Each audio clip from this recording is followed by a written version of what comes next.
Hello everyone, my name is Brahmamaya Sahu and welcome back to my YouTube channel Fail It with Physics। तो आप सबको पता है कि हम लोग नीट का प्रीवियस ईयर क्वेश्चन प्रैक्टिस कर रहे हैं और हमने already motion in straight line और लॉज ऑफ मोशन का प्रीवियस ईयर क्वेश्चन प्रैक्टिस कर लिया है। तो इस वीडियो में हम लोग वर्क पावर एनर्जी का प्रीवियस ईयर क्वेश्चन प्रैक्टिस करने वाले हैं। तो ये होगा आपका पार्ट 1, जिसमें कि हम लोग 1988 से लेके 2003 तक 25 क्वेश्चंस डिस्कस करने वाले हैं। तो चलिए शुरू करते हैं। पहला क्वेश्चन दिया गया है, the coefficient of restitution E for a perfectly elastic collision is. आपको पता है कि 3 टाइप के कोलिजन होता है, परफेक्टली इलास्टिक,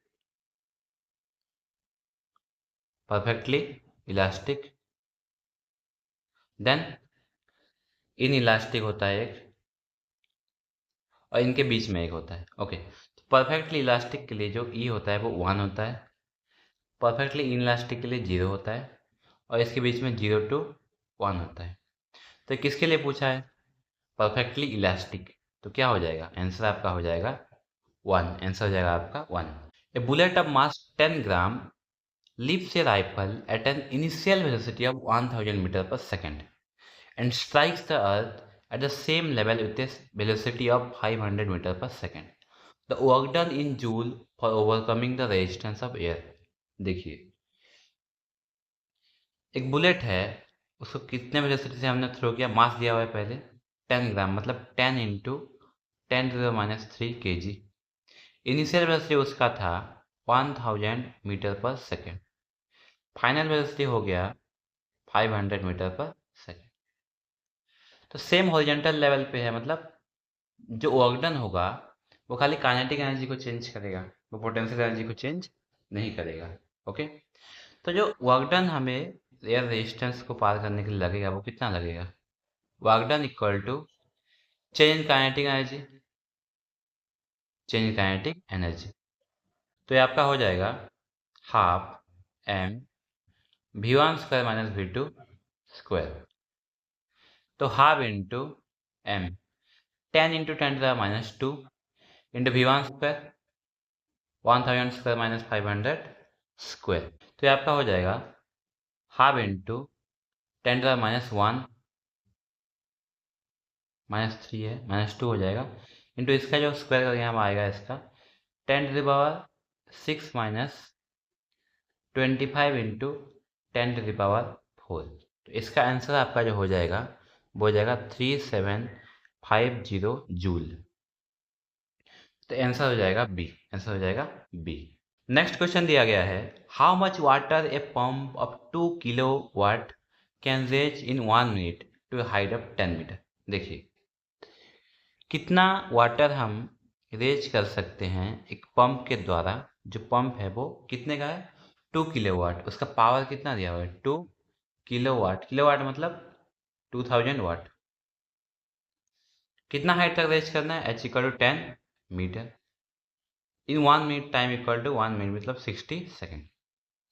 इसका मतलब हमें इतना हाइट तक रेज करना है, मतलब वर्क डन कितना पड़ेगा यहाँ पे? Change in potential energy. Work done कितना होगा? Change in potential energy. तो फाइनल पोटेंशियल एनर्जी कितना है? mgh minus 0 mgh। तो पावर कितना होता है? पावर होता है work done by time. Work done by time मतलब mgh डिवाइडेड बाय t। तो m क्या हो जाएगा? pt by gh। pt by gh। pt by gh मतलब p equal to 2000 into T 60 divided by gh। g मतलब कितना दिया हुआ है? g का वैल्यू 10 इंटू h का मतलब 10। तो 0 0 कैंसिल, 0 0 कैंसिल, तो कितना हो जाएगा? 1200 kg। तो आपको पता है कि kg 1 kg approximately 1 litre, but like approximately, not exactly. Okay, तो यहाँ पे आपका आंसर हो जाएगा 1200 litre. Answer B will be correct. Next question is given by, a particle of mass m is moving in a horizontal circle of radius r with uniform speed v when it moves from one point to a diametrically opposite point। देखिए क्या बोला है यहाँ पे, एक circle दिया हुआ है।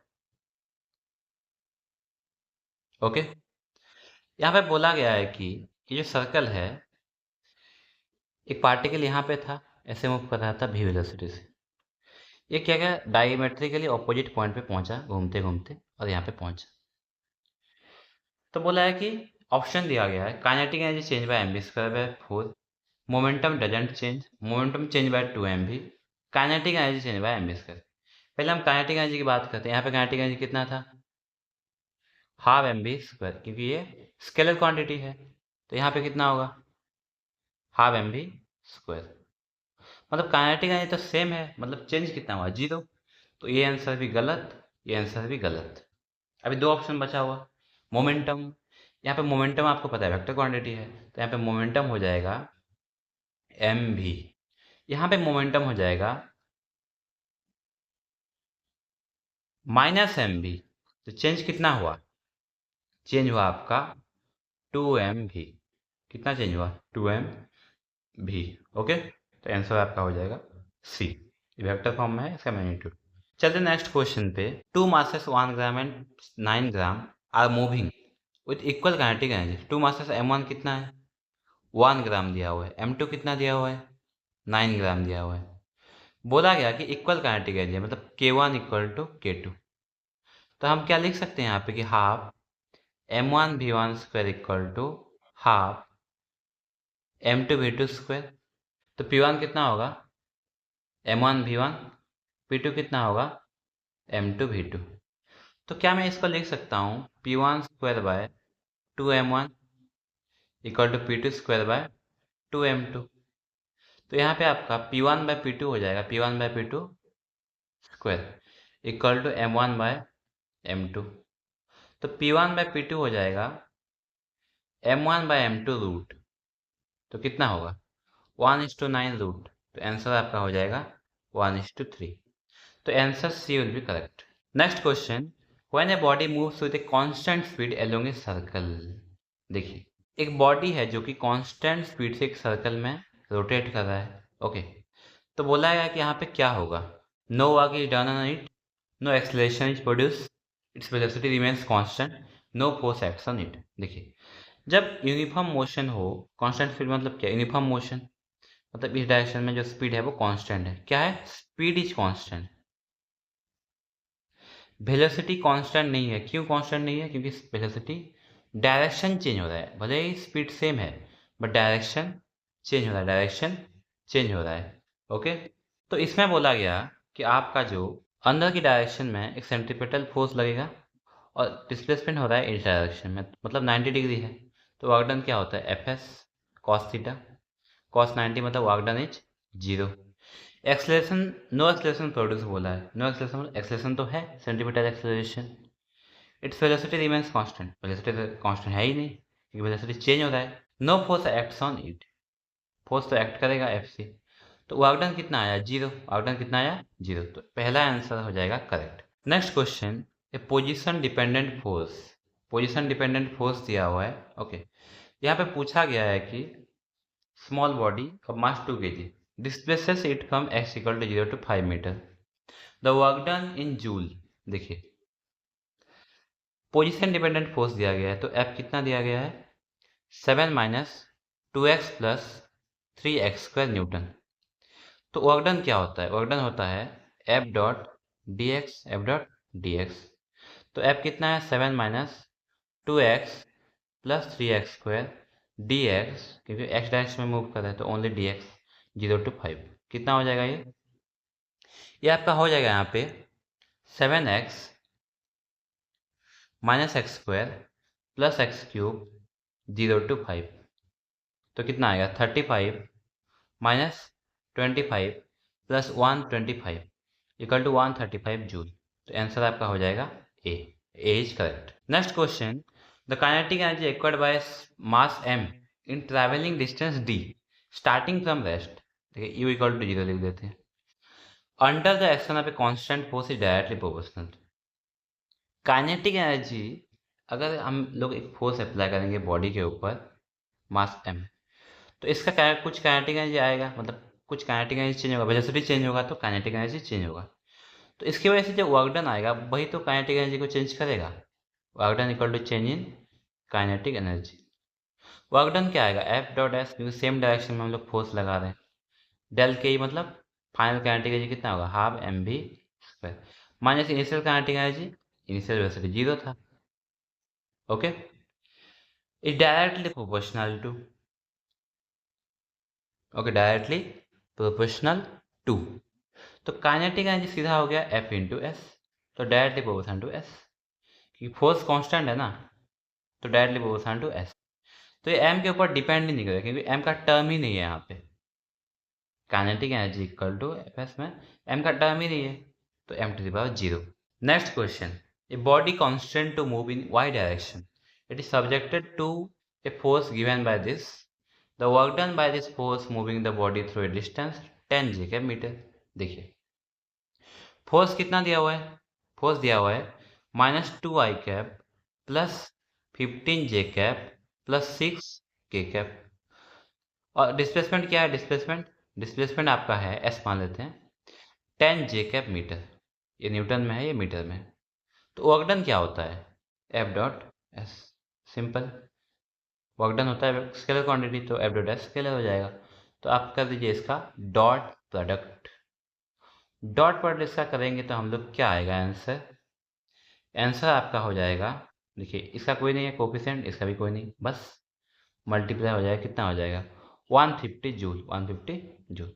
तो वर्क डन का जो वैल्यू आएगा वो आपका आएगा option A 150 joule. Next question, the potential energy between two atoms in a molecule is given by ux equal to uh function of x, okay, a by x to the power 12 minus b by x to the power 6, where a and b are positive constants and x is the distance between the two atoms.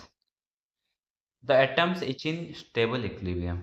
कहीं पे भी आप equilibrium का नाम सुनिए तो सीधा सा आप कर सकते हैं du by dx equal to 0, du by dx equal to 0। तो du कितना दिया हुआ है, d by dx ऑफ a by x to the power 12 minus b by x to the power 6 equal to 0, कितना होगा ये आपका आ जाएगा -12a by x to the power 13 minus 6b by x to the power 6 equal to 7। Okay, तो यहाँ पे आपका आएगा x to the power 6 equal to 2a by b, तो x आपका आ जाएगा 2a by b to the power 1 by 6।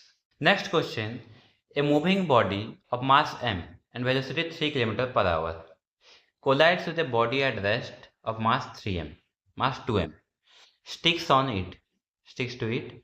Now the combined mass starts to move. What will be the combined velocity? देखिए पहले क्या था, एक बॉडी था m जो कि मूव कर रहा था कितने वेलोसिटी से, 3 km/h से, बिफोर कोलिजन, ओके। दूसरा बॉडी था रेस्ट पे, कितना मास था उसका 2m, भी इक्वल टू 0। तो इनिशियल मोमेंटम क्या हो जाएगा, इनिशियल मोमेंटम हो जाएगा m into 3 plus 2m into 0, तो कितना हो जाएगा 3m। आफ्टर कोलिजन दोनों स्टिक हो गए, मतलब दोनों एक हो गए, तभी टोटल मास कितना हो जाएगा 2m प्लस m 3m। अब ये कुछ वेलोसिटी से मूव करेगा v, तो फाइनल मोमेंटम क्या हो जाएगा 3m v। तो एक्सटर्नल फोर्स 0 है तो initial momentum equal to final momentum, so 3m equal to 3m v, क्योंकि everything is given in km/h। Okay, तो v will be your 1 km/h, 1 km/h। तो आंसर आपका हो जाएगा यहाँ पे सी। चलते नेक्स्ट क्वेश्चन पे, a body moves a distance 10 metre along a straight line under the action of 5 newton force. If the work done is 25 joule, the angle between the force and the direction। देखिए work done क्या होता है, F dot S होता है, F dot S मतलब F S into cosine angle between them. तो work done कितना दिया है 25, F 5 Newton into 10 into cos theta. तो कॉस थीटा आपका यहाँ पे हो जाएगा 25/50, और you can say here this is 1/2। तो कॉस कौन सा एंगल यहाँ पे 1/2 होता है, थीटा होता है आपका 60 डिग्री। तो आंसर विल बी ए। चलते नेक्स्ट क्वेश्चन पे। A metal ball of mass 2 kg moving with A speed of 36 kilometre per hour had an collision with a stationary ball of mass 3 kg. After collision, both balls move with a single mass, then loss in kinetic energy. देखिए 2 kg का ball था, क्योंकि joule में answer दिया हो तो हम लोग पहले सबको एसआई यूनिट में कन्वर्ट कर लें। कितने वेलोसिटी से जा रहा था? 30 किलोमीटर 36 किलोमीटर पर आवर। 36 मतलब 36 इंटू 5/18 मतलब वेलोसिटी कितना था इसका? 10 metre per second. Head on collision हुआ किसके साथ? स्टेशनरी बॉल मतलब 3 kg का मास था, इसका वेलोसिटी जो था वो 0 था। तो इनिशियल मोमेंटम कितना होगा? इनिशियल मोमेंटम आपका होगा कितना? 2 इंटू 10 प्लस 0, 3 इंटू 0, तो आपका हो जाएगा 20 kg metre per second. After collision, before collision, after collision. After collision, after collision क्या होगा कि बोथ बॉल्स मूव सिंगल मास, मतलब टोटल मास कितना हो गया? 5 kg हो गया। वेलोसिटी मान लेते हैं v है, तो कितना हो जाएगा? फाइनल मोमेंटम आपका हो जाएगा 5v। तो इन दोनों को इक्वेट करेंगे तो आपका हो जाएगा v equal to 4 metre per second finally. तो इनिशियली पोटेंशियल काइनेटिक एनर्जी क्या था? इनिशियल काइनेटिक एनर्जी, क्योंकि ओनली एक मास मूव कर रहा था, दूसरा मूव नहीं कर रहा था, तो हाफ इंटू 2 इंटू 10 स्क्वायर मतलब 100 जूल। फाइनल कितना हो गया? हाफ इंटू 5 इंटू 4 स्क्वायर 16, तो कितना हो जाएगा? 40 जूल। तो चेंज कितना हुआ? लॉस कितना हुआ काइनेटिक एनर्जी में? इतना था 100, इनिशियली था 100 माइनस 40, कितना हो गया? 60 जूल। कितना हो गया? 60 जूल। तो आंसर आपका जो हो जाएगा वो हो जाएगा डी। आंसर कौन सा हो जाएगा? डी। चलते नेक्स्ट क्वेश्चन पे। Two bodies of masses m and 4m are moving with equal kinetic energies, the ratio of their linear momentum. देखिए ऐसा क्वेश्चन हमने पहले भी किया था, तो अब इसको ट्राई कीजिए खुद से, कि सिमिलर क्वेश्चन हमने किया था, सेम सिमिलर। ओके, तो आप ट्राई कर लीजिए, ये आ जाएगा answer. Next question. A shell in flight explodes into 4 unequal parts which are the following is conserve. एक सेल था मान लेते हैं, इसका मास 4m था, टूट गया। अरे मतलब टूट गया, कैसे टूटा? m m m m। तो यहाँ पे पोटेंशियल एनर्जी कंजर्व होगा, मोमेंटम कंजर्व होगा, काइनेटिक एनर्जी कंजर्व है, बोथ ए एंड सी। देखिए पहले हम काइनेटिक एनर्जी की बात कर लेते हैं।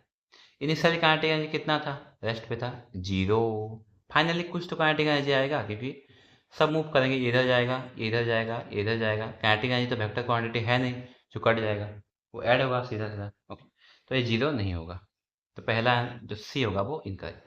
पोटेंशियल एनर्जी अभी एक पर्टिकुलर हाइट पे था, वो टूटेगा तो नीचे, कुछ नीचे जाएगा, कुछ ऊपर जाएगा, कुछ कहीं जाएगा, फाइनली नीचे गिर जाएगा। तो आफ्टर कोलिजन वो अलग अलग उसका पोटेंशियल एनर्जी हो जाएगा। ओके, पोटेंशियल एनर्जी भी कंजर्व नहीं होगा, डजंट कंजर्व। ओके, तो मोमेंटम कंजर्व होता है, हर एक इलास्टिक इलास्टिक हर एक कोलिजन में मोमेंटम कंजर्व होता है। Next question is given. A force acts on A 3 gram particle in such a way that the position of the particle as a function of time is given by this। Position दिया हुआ है, क्या दिया हुआ है? Position -4t² 3t - 4t² plus dq। बोला कि work done क्या होगा पहले 4 सेकेंड में। तो अभी कैसे निकालेंगे इसको? हमें तो वर्क डन का फॉर्मूला पता है, F.dx पता है, बट यहाँ पे ना dx है, x तो है, बट टाइम दिया हुआ है टाइम के फंक्शन में, तो कैसे इसको पुट करेंगे? तो हो नहीं सकता, ये तो हो नहीं सकता, बट हम इसको करेंगे। कैसे करेंगे? क्या आपको पता है कि वर्क डन क्या होता है? चेंज काइनेटिक एनर्जी होता है, चेंज काइनेटिक एनर्जी मतलब final kinetic energy minus initial kinetic energy. तो इसी फंडे से हम लोग क्वेश्चन को घायल करने वाले हैं। क्वेश्चन को क्या करने वाले हैं? घायल करने वाले हैं। तो चलिए क्वेश्चन को घायल करते हैं। तो बोला कि फर्स्ट फर्स्ट 4 सेकंड में कितना होगा, तो पहले हम वेलोसिटी निकालते हैं। तो डेरिवेटिव हो जाएगा इसका, कितना हो जाएगा? हो जाएगा ये आपका 3 - 8t plus 3t² initial velocity जब टाइम 0 था तो कितना था? 3। जब टाइम हो जाएगा 4 सेकेंड 0 सेकेंड इनिशियली कितना हो जाएगा? 3 माइनस 8 इंटू 4 32 प्लस 3 इंटू 48 हो जाएगा। तो ये कितना हो जाएगा? ये आपका हो जाएगा 19। तो यहाँ पे पुट कर लीजिएगा इसको। हाफ एम कितना है? 3 ग्राम। 3 इंटू 10 के बाद -3 भी फाइनल 19 स्क्वायर माइनस 3 स्क्वायर। इसको आप कैलकुलेट कर लीजिए।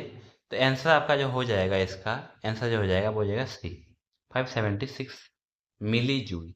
कैलकुलेट कर लीजिए। Okay, next question is given two equal masses m1 m2 are moving along a same straight line velocity 3 and -5। एक m1 मास है, दोनों सेम है, mm मान लेते हैं। ये जा रहा है कितने से? 3 मीटर पर सेकेंड से, v1 मान लेते हैं। v2 कितना है? -5 metre per second. The velocities after the collision will be. देखिए, जब दो मासेस सेम होता है और कोलाइड होता है तो उनका velocity after the collision exchange हो जाता है। क्या होता है? एक्सचेंज। तो ये जाएगा आपका -5 मीटर पर सेकेंड से और ये जाएगा 3 मीटर पर सेकेंड से। तो आंसर कौन सा हो जाएगा? आंसर आपका हो जाएगा D -5 and +3। Next question, two bodies with kinetic energies in the ratio 4:1 are moving with equal linear momenta, the ratio of their masses. Kinetic energy का रेशियो दिया हुआ है, मतलब K1/K2 दिया हुआ है। कितना दिया हुआ है? 4:1। तो आपको पता है कि क्या कि K equal to P square by हम लोग 2m लिख सकते हैं। तो यहाँ पुट कर लीजिए, मोमेंटम इक्वल है, मतलब P square by 2m1 divided by P square by 2m2 divided by this equal to 4:1। तो कितना हो जाएगा? m2 by m1 equal to 4:1। So m1 by m2 कितना हो जाएगा? m1 बाय m2 हो जाएगा आपका 1:4। तो answer D is correct. Option D is correct. A mass of 1 kg is thrown up with a velocity of 100 metre per second. ये वाला question हमने लॉज ऑफ मोशन में किया था, लॉज ऑफ मोशन में। तो अब ये वाला क्वेश्चन उसमें जाके देख लीजिए। ओके, जो लॉज ऑफ मोशन का जो वीडियोस है उसमें आप चेक कर लीजिए, ये वाला क्वेश्चन आपको मिल जाएगा। Okay, next question, F is given bye, force is given, velocity is given, instantaneous power ask. तो पावर का फॉर्मूला आपको पता है, एफ डॉट बी। एफ कितना दिया हुआ है? 60 आई कैप प्लस 15 जे कैप -3 के cap dot 2 I cap -4 J cap plus 5 के कैप। तो कितना हो जाएगा ये? आई कैप के साथ, जे कैप के साथ, के कैप के साथ 120 -20 -15। तो कितना हो जाएगा? 120 -20 20 हो जाएगा। और ये आपका जो आंसर यहाँ पे हो जाएगा 15 × 4 60 हो जाएगा ना, ये 60 हो जाएगा। तो आपका आंसर जो हो जाएगा वो 45 वाट। तो option B is correct. Next question, a particle is projected making an angle of 45 degree with horizontal having kinetic energy K. तो kinetic energy at highest point. क्या बोला है कि एक पार्टिकल है जिसको हमने प्रोजेक्ट किया है ऐसे, तो यहाँ पे कुछ वेलोसिटी से हमने प्रोजेक्ट किया, यू मान लेते हैं, एट एंगल 45 डिग्री। तो यहाँ पे इसका काइनेटिक एनर्जी क्या होगा? क्या दिया हुआ है, जो कि हो जाएगा आपका ½ mu²। पता कि हाईएस्ट पॉइंट पे काइनेटिक एनर्जी क्या होगा? हाईएस्ट पॉइंट पे वेलोसिटी क्या होगा? ओनली हॉरिजॉन्टल कंपोनेंट बचता है, तो u cos 45, मतलब u/2 तो यहाँ पे जो काइनेटिक एनर्जी हो जाएगा वो हो जाएगा आपका ½mu/√2²। तो 1/2 बाहर आ जाएगा, ½ mu²। तो हो जाएगा आपका 1/2 इंटू के। तो final kinetic energy at the highest point will be k/2। So option B is correct. Option B is correct. Next question is given by two springs A and B having spring constant K A and K B and relation दिया हुआ है K A is equal to 2kb। Okay, are stretched by applying a force of equal magnitude, मतलब दोनों में force same है। कितना है? Force same है। Energy stored in spring A is EA, then energy stored in spring B will be what, relation उसका in terms of EA निकालना है। ओके, अगर फोर्स सेम है, एनर्जी क्या होता है, एनर्जी होता है आपका हाफ kx स्क्वायर। तो क्या मैं इसको लिख सकता हूँ energy equal to half kx whole square. अगर kx फोर्स है वो अगर कांस्टेंट है तो E will be inversely proportional to k, inversely proportional to k। तो EA डिवाइडेड बाय EB जो हो जाएगा वो हो जाएगा 1/k डिवाइडेड बाय 1/kb। तो kb/k यहाँ पे आप पुट कर लो, k इक्वल टू kb/2kb। तो EA इक्वल टू 1/2 EB।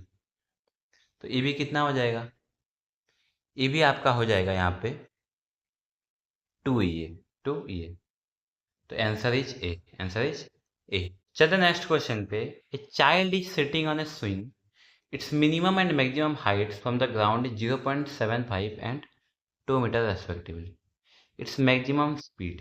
देखिए ऐसे एक मान लेते हैं झूला है, क्या है, एक स्विंग है ऐसे, ये ऊपर जाता है, कितना हाइट मैक्सिमम जा सकता है, ये जो हाइट है ग्राउंड से ये कितना हाइट है 0.75 मीटर, और ये कितना ऊपर जा सकता है 2 मीटर। मतलब कितना हाइट गया, यहाँ से यहाँ पर गया, ओके कितना गया 2 - 0.75। तो हम इसको कुछ वेलोसिटी देंगे यहाँ पे, तो ये इतना ऊपर जाएगा। इसका मतलब हमने जो वेलोसिटी दिया इनिशियली कितना दिया, हाफ mv² मान लेते हैं एनर्जी, फाइनली वो यहाँ पे रुक जाएगा तो 0। कितना पोटेंशियल एनर्जी चेंज हुआ, half mv² equal to m into G into 2 - 0.75। Okay, तो कितना हो जाएगा ये हाफ इंटू mm कैंसिल हो जाएगा, v² इक्वल टू जी कितना दिया हुआ है, जी आपका 10 ले लेते हैं, 10 इंटू 1.25। तो v² आपका हो जाएगा 20 इंटू 1.25, तो ये आपका हो जाएगा 25 हो जाएगा। तो v आपका हो जाएगा 5 मीटर पर सेकेंड। जितना हमने उसको दिया एनर्जी ऊपर जाके रुक गया, तो उतना काइनेटिक एनर्जी कन्वर्ट हो गया पोटेंशियल एनर्जी में, तो पोटेंशियल एनर्जी जितना चेंज हुआ। Next question, if kinetic energy of a body increase by 300% then percentage change momentum. देखिए इनिशियल काइनेटिक एनर्जी मान लेते हैं k था, कितना इंक्रीज हुआ 300%, मतलब फाइनल काइनेटिक एनर्जी जो हो गया वो k प्लस 300%, मतलब कितना, जैसे मान लो 2 था पहले, कुछ 2 था, 100% इंक्रीज हुआ मतलब 4 हो गया, फिर 100% 6 हो गया ऐसे। तो ये कितना हो जाएगा 3k, फाइनल काइनेटिक हो जाएगा 4k, फाइनल काइनेटिक एनर्जी जो हो जाएगा वो हो जाएगा आपका 4k। मतलब कि मोमेंटम में कितना चेंज आएगा, ये बॉडी मतलब मास फिक्स है। ओके, तो हम लोग यहाँ पे एक काम करते हैं, काइनेटिक एनर्जी को लिखते हैं। काइनेटिक एनर्जी हम लिख सकते हैं p² m। तो k initial by k final equal to हो जाएगा आपका p initial square by 2m by p final square by 2m, 2m cancel. तो k by 4k equal to कितना हो जाएगा p initial square by p final square. तो p initial by p final कितना हो जाएगा 1:2। मतलब इनिशियल मोमेंट फाइनल मोमेंटम क्या हो गया, डबल हो गया इनिशियल मोमेंटम का। डबल मतलब कितना इंक्रीज हुआ 100% इंक्रीज हुआ। कितना इंक्रीज हुआ 100% इंक्रीज। अब इसको इक्वेशन लगा के सॉल्व भी कर सकते हैं, वो बहुत लॉन्ग मेथड हो जाएगा, ये ट्रिक है इसका। अब ऐसे इसको कर सकते हैं। ओके, चलते नेक्स्ट क्वेश्चन पे। A stationary particle explodes into two particles of masses m1 and m2 which move in opposite direction with velocities v1 and v2, ratio of their kinetic energies। देखिए क्या बोला है कि एक स्टेशनरी पार्टिकल है, मान लेते हैं मास है उसका m, इनिशियली रेस्ट पे था, तो इनिशियल मोमेंटम कितना हो जाएगा, 0। वो अगर ब्रेक हो जाएगा दो पार्टिकल में, दो पार्ट में मान लेते हैं, ये m1 है, ये m2 है, तो इसका फाइनल मोमेंटम क्या हो जाएगा, मान लेते हैं v1 से गया, ये v2, तो यहाँ पे हो जाएगा m1 v1 plus m2 v2। इसका मतलब m1 v1 equal to minus m2 v2, और इसका मैग्नीट्यूड लेने के तो दोनों का मोमेंटम फाइनली सेम हो जाएगा, दोनों का मोमेंटम सेम जो हो जाएगा p, मतलब मोमेंटम सेम है दोनों का after explosion. The ratio of the kinetic energy, kinetic energy क्या होता है, p²/2 है, मोमेंटम सेम है, मतलब इनवर्सली प्रोपोर्शनल टू m, मतलब k1/k2 will be m2/m1, m2/m1, m2/m1। तो आंसर आपका हो जाएगा ए, आंसर हो जाएगा ए। तो हमने इस वीडियो में टोटल 25 क्वेश्चन डिस्कस किया, जो कि हमने 1988 से लेकर 2003 तक डिस्कस किया। नेक्स्ट वीडियो में हम लोग बाकी का जो क्वेश्चन बचा हुआ है उसको डिस्कस करेंगे। ओके, तब तक के लिए अपना प्रिपरेशन अच्छे से कीजिए और प्रीवियस ईयर क्वेश्चन प्रैक्टिस करते रहिए, कॉन्सेप्ट वगैरह पढ़ते रहिए, जो कंफ्यूजिंग कॉन्सेप्ट है उसको भी आप पढ़ सकते हैं बार बार। ओके, और बहुत सारा क्वेश्चन प्रैक्टिस कीजिए। ओके, तो हमारे चैनल में अभी नीट का प्रीवियस ईयर क्वेश्चन सीरीज चल रहा है। फ्यूचर में हम लोग जो मोस्ट कंफ्यूजिंग कॉन्सेप्ट्स है उसके लिए भी हम लोग वीडियो यहाँ पे अपलोड करने वाले हैं, और जो ट्रिक्स वगैरह भी होता है, कैसे क्वेश्चंस को बहुत इजीली और कम टाइम में बहुत एक्यूरेसी के साथ हम लोग कर सकते हैं, उसका भी हम लोग अपलोड करेंगे। ओके, तो तब तक के लिए आप अपना ख्याल रखिए। टाटा बाय बाय, मिलते हैं नेक्स्ट वीडियो में।